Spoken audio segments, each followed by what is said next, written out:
我的前女友叫刘佳，前女友叫刘佳，刘佳是我前女友，刘佳是我前女友，刘佳是我前女友。刘佳她像那种完美女友，她承诺就是说与我就是一起还这个房贷，买了这个房子，就是说立刻可以去见她父母。 Halo guys, selamat datang lagi di channel aku. Hari ini kita bakal masuk ke dalam cerita yang bikin kita nggak habis pikir. Kok bisa ya? Bayangin 36 pria single tergila-gila sama cinta, tiba-tiba bangkrut dan patah hati dalam waktu 1 bulan. Dan yang lebih gila lagi, mantan pacar mereka semua punya nama yang sama, Liu Jia. Kebetulan atau jebakan maut yang dirancang dengan sempurna? Ini bukan drama Korea, ini kisah nyata dari Shenzhen, China, yang bikin heboh dunia maya. Sebelum kita lanjut, jangan lupa follow atau subscribe channel ini, dan jangan lupa like video ini supaya aku lebih semangat untuk membuat konten. Thank you. Yuk kita mulai. Oke, kita kenalan sama salah satu korbannya, namanya Ayao. Pria biasa dari Shenzhen, pekerja kantoran standar, gaji pas-pasan, penampilan ya biasa aja. Dia bukan tipe yang bakal bikin cewek langsung jatuh cinta di pandangan pertama. Tapi Ayao punya mimpi sederhana. Punya pacar, nikah, hidup bahagia, ya gitulah. Di tengah pasar pernikahan China yang super kompetitif, di mana cowok jauh lebih banyak dari cewek, Ayao tahu dia butuh keberuntungan ekstra. Dan keberuntungan itu datang di Maret 2024. Lewat platform sosial, Ayao ketemu Liu Jia. Gadis ini bilang dia dari Hunan, 30 tahun, kerja di e-commerce. Cantik, kulit putih, tubuh oke, dan yang paling penting lemah lembut. Beda dari stereotip gadis Hunan yang biasanya terkesan agak galak.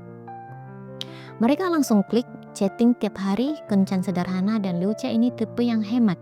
Nggak minta tas branded, nggak minta makan di resto. Ayo mikir, ini bidadari dari mana ya? Cuma sebulan pacaran mereka udah ngomongin nikah.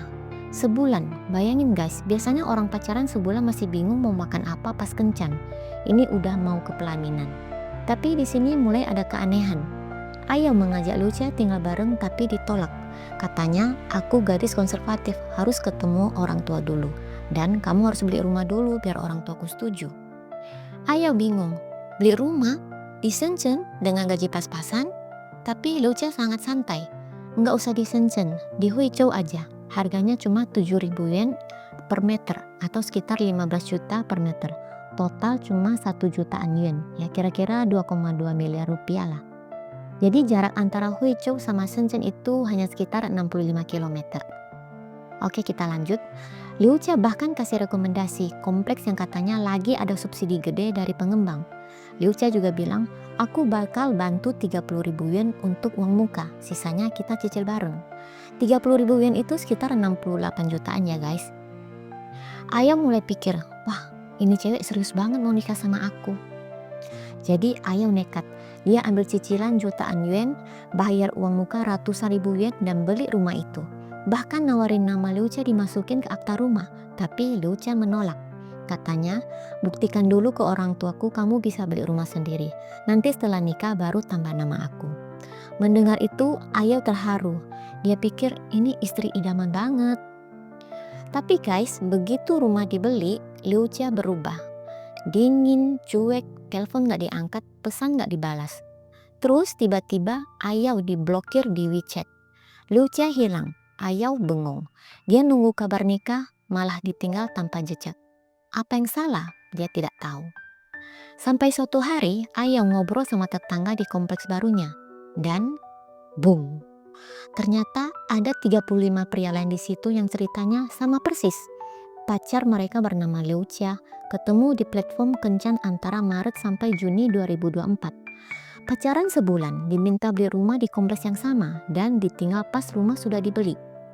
Semua korban pria umur 30-an, pekerja biasa di Shenzhen. Ayao shock, 36 orang termasuk dia kena jebakan yang sama. Mereka mulai bercerita, Liu Jia pakai pola yang sama, manis, hemat, bilang mau nikah tapi syaratnya harus beli rumah. Setelah rumah dibeli, kabur. Ayao dan teman-teman barunya sadar, ini bukan cinta, ini penipuan. Liu Jia bukan calon istri, dia sales properti yang pakai topeng pacar idaman buat jualan rumah. Dan yang lebih gila, rumah-rumah ini di daerah jauh, murah dan susah dijual. Tapi berkat Liu Jia, pengembangnya untung besar. Nah, tapi Liu Jia kan keluarin 30.000 yen per orang. Jadi total 1.080.000 yen untuk 36 orang untuk DP rumah. Banyak itu. Tapi kata orang dalam itu cuma gimmick. Setiap rumah yang terjual mereka kasih Liu Jia komisi 100.000 yen. Itu sekitar 228 juta rupiah. Jadi 36 rumah dia kantongin 3,6 juta yuan. Uang muka yang dia kasih ya kemungkinan balik lagi dia lewat cara lain. Yang rugi ya cuma pria-pria ini. Netizen di sana heboh. Ada yang bilang Liu Jia kerjasama dengan pengembang dan ini jelas-jelas penipuan. Tapi dari sisi hukum agak susah karena Liu Jia tidak mengambil uang korban langsung. Rumah benaran dibeli, kontrak benaran ditandatangani. Dia coba menipu perasaan. Itu soal moral, bukan kriminal. Tapi ada juga yang bilang ini penipuan benaran. Soalnya Liu Jia bohong soal nikah buat jebak korban beli rumah. Sampai sekarang polisi di Shenzhen dan Huizhou masih lempar tanggung jawab. Siapa Liu Jia sebenarnya? Banyak yakin dia cuma sales properti yang pintar.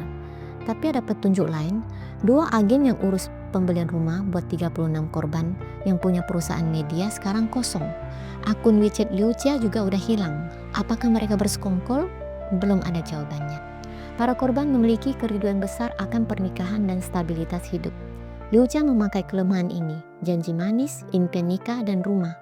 Di awal cinta, orang gampang kehilangan logika.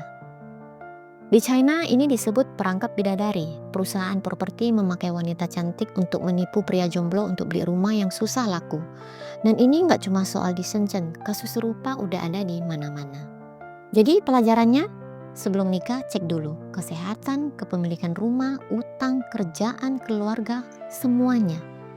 Cinta itu indah, tapi jangan sampai bikin kita lupa realitas. Oke guys, sampai di sini video hari ini. Menurut kalian gimana? Tulis pendapat kalian di kolom komentar.